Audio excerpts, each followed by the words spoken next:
today's founder almost didn't make it on the show because, well, investors really like this thing called money, or at least some hope of revenue to come at least sometime soon. So naturally, when we're deciding which startups to bring on the show, we look for the money, honey. Hopefully they've tried to sell their product to someone at some point. But today's founder, Josh Israel, hasn't sold anything, and he won't see any revenue for at least another 3 years. His company is called Hava Health, and they've created a new way to help people stop smoking. And with 32 million Americans wanting to quit, the problem is searing hot. But they need permission from the federal government before Josh can start selling to customers. Let's see if any of our investors are willing to take the risk. From Gimlet, this is The Pitch. I'm Josh Muccio. Today's investors are... I'm Nimi Katragada. Nimi is a partner at Box Group, where they've invested $100 million in over 400 startups, including Warby Parker. I'm Al Doan. Al built several e-commerce brands. 2 of them do over $100 million in annual sales, and now he's an angel investor. I'm Sheil Manat. Sheil has sold 3 startups for over $50 million. Now he's an angel investor, and he's backed several companies worth billions today. I'm Charles Hudson. Charles started Precursor Ventures, where he's invested $45 million in over 100 startups to date.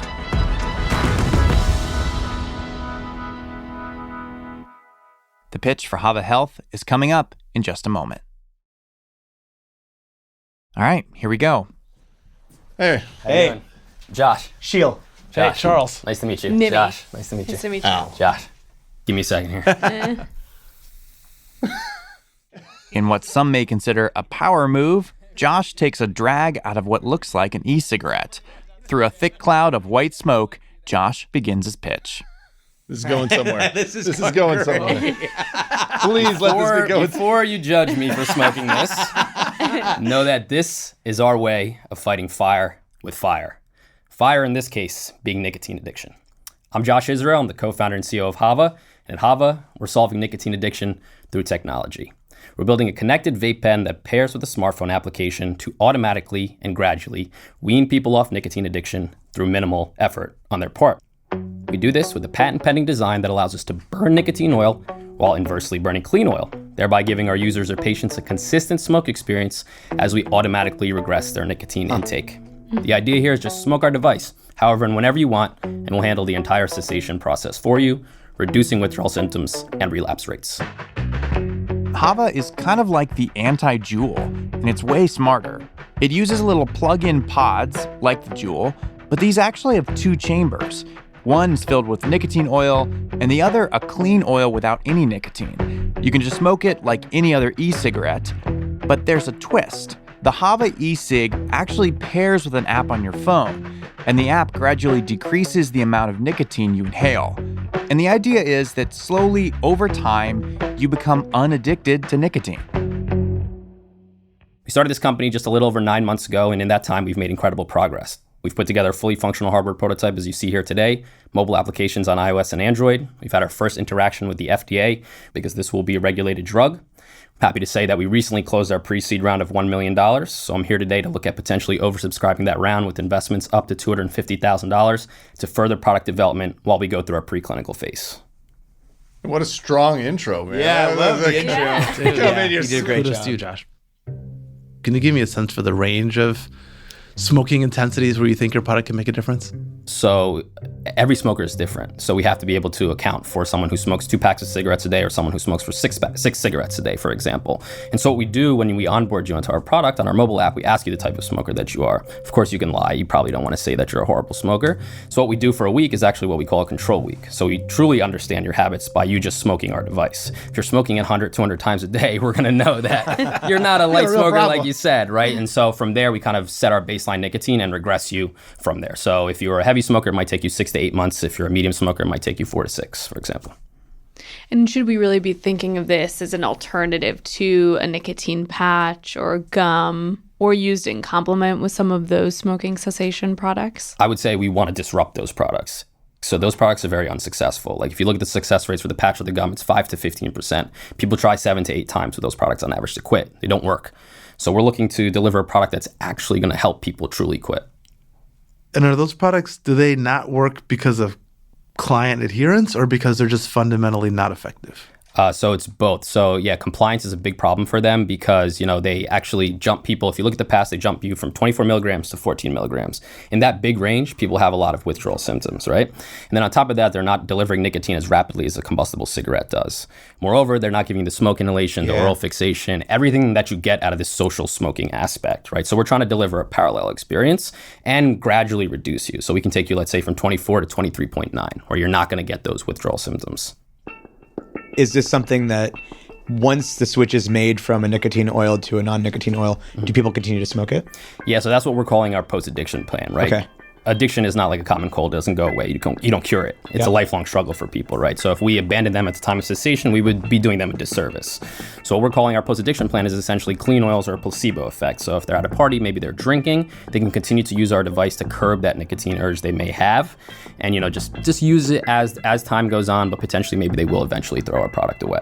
Furthermore, as we raise capital, we do want to look at spending some money in R&D to potentially introduce maybe nootropics or alternative oils. So we can kind of take people on this beautiful journey from an unhealthy lifestyle to actually helping them live a better day-to-day life. Got it.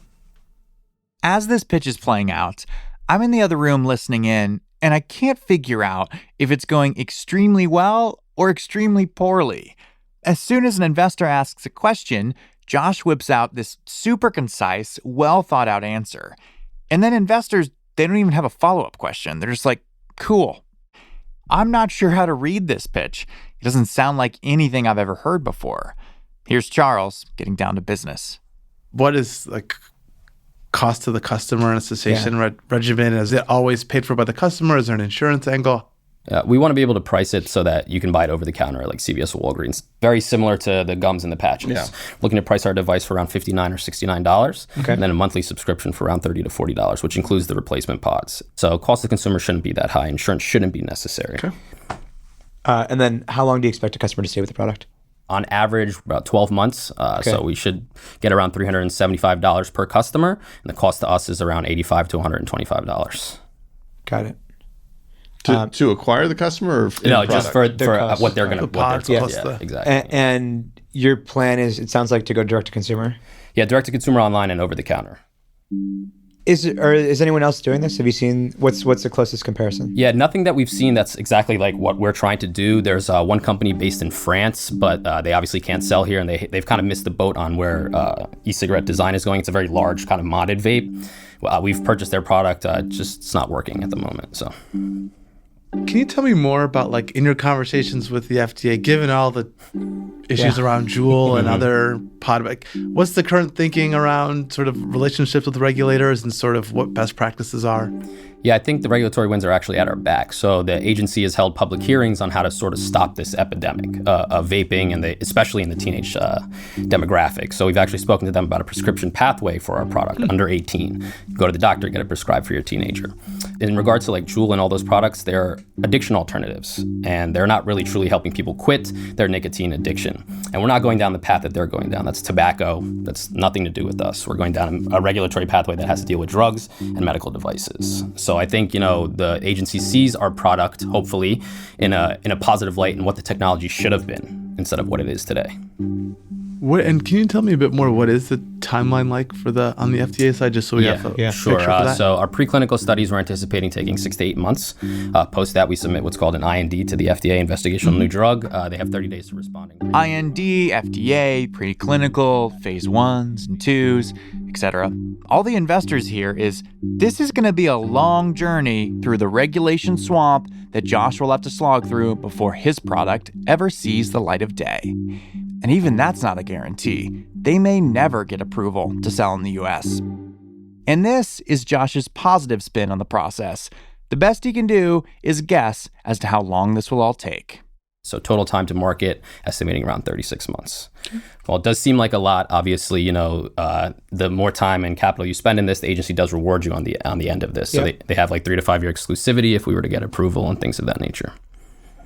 And how much money do you think you need to get there and get the product to market? Yeah, we've already estimated costs for our phase 1 trial. It's $500,000 to run that trial. From a CRO, we'll probably, in the next 6 to 8 months after we've done our preclinical studies, raise a seed round of around $4 million. That will take us through our phase 1, and then post that, probably look at one more raise. Depends on the cost of the trial and how many patients we're going to do, but anywhere from probably another $5 to $10 million to raise. Did you consider launching in another country where you have a easier regulatory system? So yeah, we've looked at other countries. Every different country has its own regulatory body, and it's quite complicated. And for us, being on the ground, we felt that once we get through the FDA, it's kind of the biggest stamp of approval. Sure, yeah. And then from there, we can leverage the data and science we've already created here and go into other countries. It's a different model than we're used to, because we're not bio investors. So thinking through that process is a unique one. I've never invested in a company that couldn't get a product to market for 3 years. 3 years is a lot of time for things to go wrong, and that's a risk that's making the investors pretty wary. But they're also intrigued by a good idea and a sharp founder. When we come back, we'll see if they get over their fear of the unknown. This is so far out of my world, man.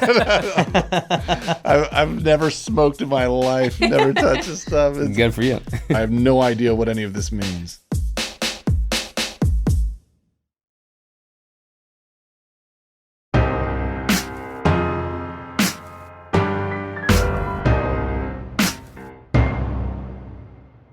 Welcome back.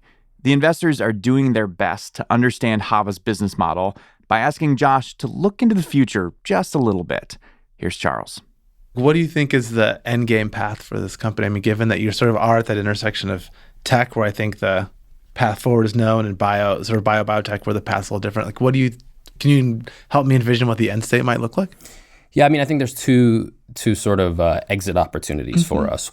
One would be that if we successfully complete a phase 1 trial, big pharma will come knocking potentially at that point, and they have a well-oiled machine to kind of take this through this whole process.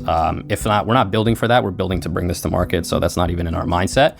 The second route is that we bring this to market and look at how much value we could create from there. And I'm sure you've seen that, biotech companies go public prior to It's insane. going to market. So if we're on a good trajectory and we believe the regulatory winds are our back, that's a potential option as well. Cool. This is so far out of my world, man. I've never smoked in my life, never touched this stuff. It's good for you. Yeah, well, on the one hand, I'm rooting you on, because I know a lot of people that struggle to come out of this. My grandparents, it's such a crazy addiction, and then on the other end, I'm like, I have no idea what I'd even do with it. So I'm just saying, I'm cheering you on, but I have no idea what any of this means. Can you tell me, are there any restrictions or prohibitions or challenges with marketing this product digitally? Aside from the regulatory aspect, and once we get past the regulatory aspect, we can make pretty powerful marketing claims. Saying that our product is 8 times more likely to help you quit over the current leading nicotine replacement therapies. So once we get through there, we can pretty much say anything we want that current vapes or e-cigarettes are just not allowed to say. That's awesome. We're actually investors in a company that, exactly. So given that closeness, I'm going to hold off, but obviously very much believe in the mission of what you're trying to do within smoking cessation. And I think all of these different paths to it, I think, are a big part of the solution. Thank you. Nimi is out, as she's already invested in a direct competitor to Hava, a startup called Lucy, which sells nicotine gum as a subscription. Now, here's Charles. See, I'm torn on this one. We've had a strict sort of no tobacco, no cannabis policy at Precursor since I started the fund. And I think for the most part, I've been happy to have set both of those markets out. This is the first thing I've seen where I think it's not a wink cessation product, but actually interested in addressing the problem. Exactly. So I've never had to really sit down and think about under what circumstances would we say yes to a product that I think could actually address. And I have a ton of smokers in my family, so it's a very personally relevant problem. For now, I'm going to pass, but I want to follow up with you and see if I could come up with because I'd have to explain sort of to my investors why we've decided to change our rules and stance on both of those categories. So I don't know if this will give you any comfort, but we have two advisors. One's Dr. Thomas Brandon from the Moffitt Cancer Center, and he's been approached by large e-cigarette companies and rebuffed all of them. So what we did in his advisory agreement, we made it explicitly clear that we're a smoking cessation product and we will never take capital from big tobacco. And we have been approached by certain big tobacco companies about that. So we've rebuffed them. Awesome. Thank you. It's great, man. I'm going to pass as well, but I mean, only for my own ignorance, right? Like I'm stoked for you. I'm stoked that a product like this will exist. Excited for it to get on the other side of all the regulation stuff and for people to start using it. Thank you. Tell me about the round. So you closed a round, pre-seed round. What was a cap or valuation? $4 million. Cap. And what are you suggesting that I would invest at? I would say to go up to a $6 million cap, just so we don't dilute ourselves too significantly. Can you help me with who your existing investors are? Are they folks in the biotech space? No one directly in the biotech space as far as funds are concerned. Okay. Cool. I like what you're doing. It's pretty off thesis for me, but I've looked from afar at JUUL play out, and actually have thought a lot about I always start with the lens of like, is this building a better world? And so many times I struggle with it. We talked a little bit about like Lucy and like other smoking cessation products I've struggled with because I wonder if people get addicted to those. So I really like what you're doing. I'd like to write like a small personal check of like $25K. Sure. If you could fit me into the previous round. Yep. Okay. We can probably do something like that. Okay. Sounds good. All right. I'm in. Really nice job. Thank you. Appreciate it. I think you really had a strong pitch. That's why this is so short. Yeah. You like addressed all the questions like right off the bat. Oh, he's got the power stance right now. Yeah. Guys, if you could see this. I just really like the fact that I thought your answers were really crisp. Yeah, not a absolutely. not a lot of fluff, just to the point. So thank you. Dude, Super you know thoughtful. what you're talking about. Yeah. Josh takes off with $25,000 from Shield after just 20 minutes in the pitch room, which is unheard of on this show. A short pitch usually equates to a failed pitch. But what was even more striking to me was that Shield invested knowing full well that he'd have to wait at least 3 years before Josh could even think about making any money. It's a huge risk. But that you decided to invest despite that. Why? Yeah, and it's a huge risk. I don't know how to price it, and I haven't done it before. So I was a little bit, I wish that he had other biotech investors, which he didn't really, but I felt like I liked him. His answers were crisp. I feel like he has a good sense of where this is going. The price seems reasonable enough for the potential. So yeah, It's a bet on the founder. bet on the founder. The only other question I guess I have is around the whole his delivery and just the speed at which he gave you the answer and then just shut up. I was like, what is going on? Is this guy a robot? He's either good or really bad. Yeah, I think anytime like what I'm looking for is somebody who can clearly articulate and define their vision and why they're going to win. And it's important because that's how you raise money. But then also like he has to convince the FDA, he has to convince future employees. So when I see that, I get excited.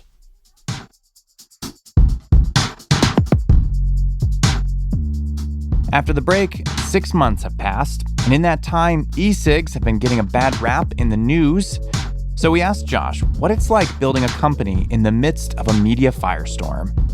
That's coming up in just a moment.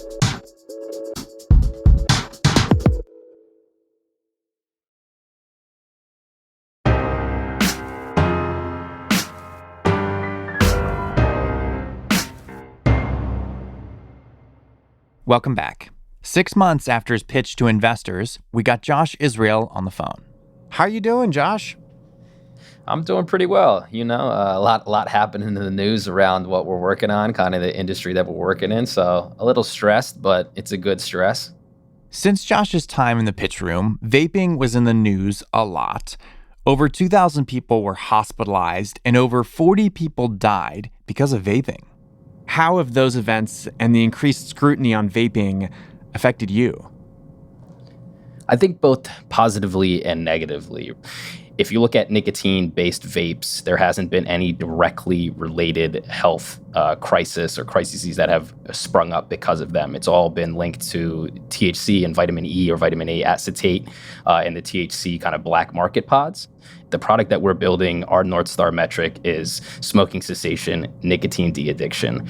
We are not these other guys trying to sell to teenagers. We are not an addiction alternative, and we're certainly not a THC-based vape.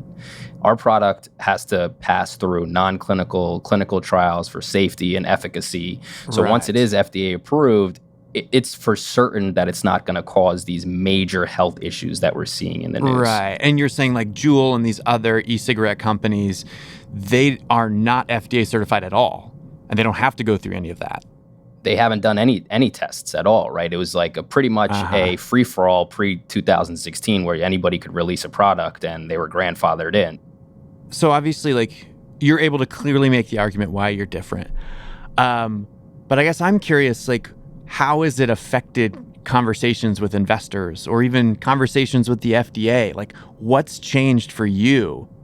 I get calls, I get emails. They're just like, oh, we saw this on the news, or are we at risk, or is this gonna affect the time to market?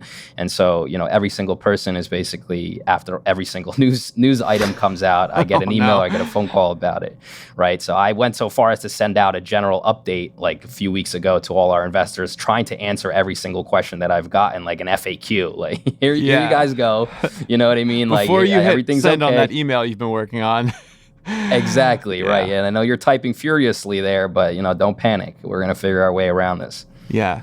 And have you been able to successfully talk investors down, or are they still concerned? Yeah, I think the problems that we will face will be more around regulatory scrutiny with the FDA. So I think that's where we're going to face our issues, is really around explaining the regulatory process and, how we can maybe speed up that timeline and lower the cost to market.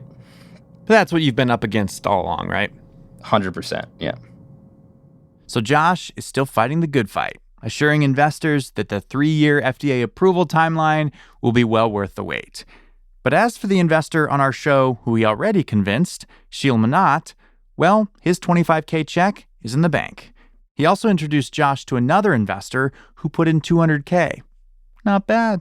And it totally makes up for the fact that Josh never heard back from Charles Hudson. But he's got bigger fish to fry. He spoke to some experts who've been through the FDA approval process before, and they told him, don't put all your eggs in the FDA basket. Have you thought about launching first internationally? So there's potentially Europe, potentially Canada. The regulations are a little more relaxed in the UK. They actually look favorably upon e-cigarettes and vaporizers over there.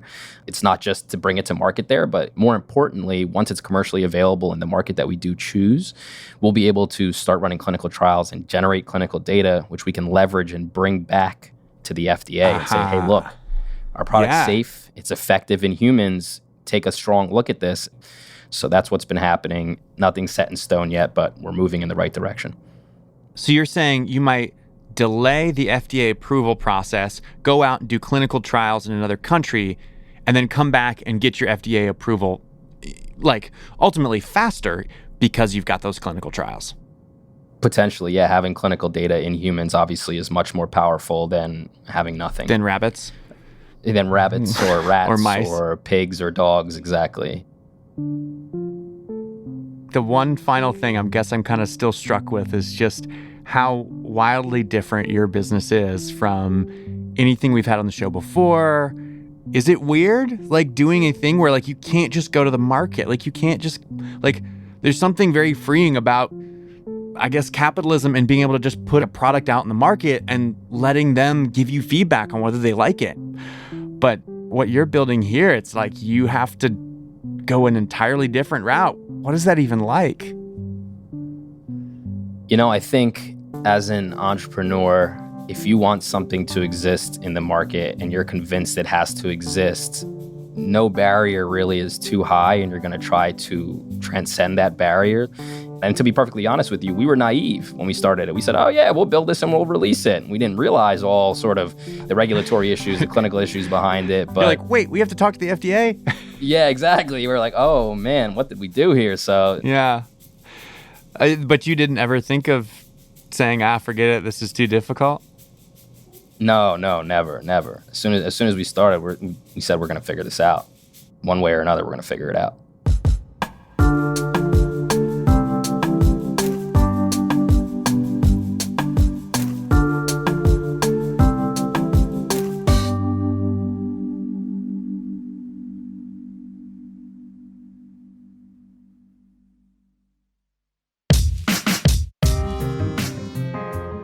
The Pitch is hosted by me, Josh Muccio, produced by Kareem Maddox and Heather Rogers.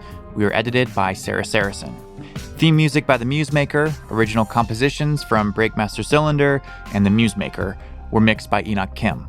Lisa Muccio planned the recording of this pitch, and here's our quick disclaimer. No offer to invest is being made to or solicited from the listening audience on today's show. You can follow The Pitch on Spotify and listen for free, or find new episodes wherever you listen. Thank you so much for listening. We'll be back with a new episode in 2 weeks. See you then.